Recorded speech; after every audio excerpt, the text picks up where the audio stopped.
Ankara iyo Moscow, Putin iyo Erdogan meelo badan iskuma diidana maamul ahaan iyo qorshayaashooda howlgalka gobolada qaar,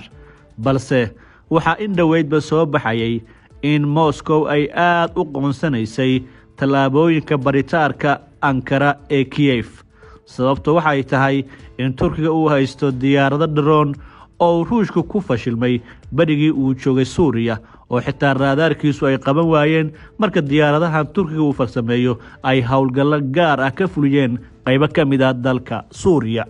Hadda oo colaad 60 maalmood ka badan ka socota dalka Ukraine markii Ruushka uu 24 February gudaha u galay dalkaasi, waxaa muuqata Ruushka inuu la kulmayo dhaleecayn, sidaas awgeedna waxaa barbar socota taageero iyo maalgelin military oo dunidu ay siinayso maamulka Kiev si ugu yaraan ay isaga celiso, ay isaga riixdo qorshaha burburinta qarannimada iyo madaxbannaanida Kiev ee Moscow ka imaanaysa. Hadda waxaa lagu soo waramayaa in diyaaradihii dhowaan uu dalka Turkiga ugu deeqay maamulka Kiev in loo adeegsaday howlgallo gaar ah oo ka dhan ah madaxweyne Vladimir Putin, waxaana lagu soo waramayaa durba inay meelo iyo baracayiman ay beegsadeen. shakhsiyaad si dhow ula socda arrimaha kan oo warbaahinta gudaha dalka dabcan Turkiga iyo kuwa bariga dhexe u waramay ayaa sheegay in daroonada Turkiga sameeya ee TB2 Bayraktar la xaqiijiyay weerarkan oo ka dhacay magaalo yar oo 370 kilomitir koonfurta kaga beegan magaalada caasimadda ah ee wadanka Ruushka ee Moscow.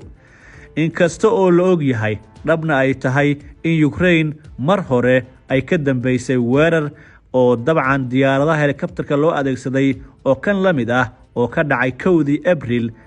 oo lagu qaaday kaydka shidaalka ee Belgorod. weerarkan oo u dambeeyay waxa uu ahaa mid aad muhiim u ah sababtoo ah waxay ku guuleysteen inay ka gudbaan difaaca hawada Ruushka ugu yaraan 150 kilomitir gudaha dhulka Ruushka. warbaahinta Ruushka ayaa sheegtay in uu dab qabsaday kaydkan shidaal oo ay ku jireen in ka badan 10,000 oo tan oo shidaal ah. magaaladan ayaa ah meesha ay sahayda ka qaataan ciidamada Ruushka ee ka dagaalamaya gudaha Ukraine. Turkiga iyo Ruushku isma diidana sidaad hordhacayaga warbixinta ku maqasheen, aad bay isugu dhow yihiin oo waxyaabo fara badan oo waaweyn ayay ka siman yihiin kana mowqif midaysan yihiin, balse colaadda tan Ukraine iyo helitaanka Ukraine diyaaradahani Moscow sibay u dhaawacday, sibayna u muujinaysaa inaysan u jeclaysan maalgelinta maamulka Erdogan ee Kiev.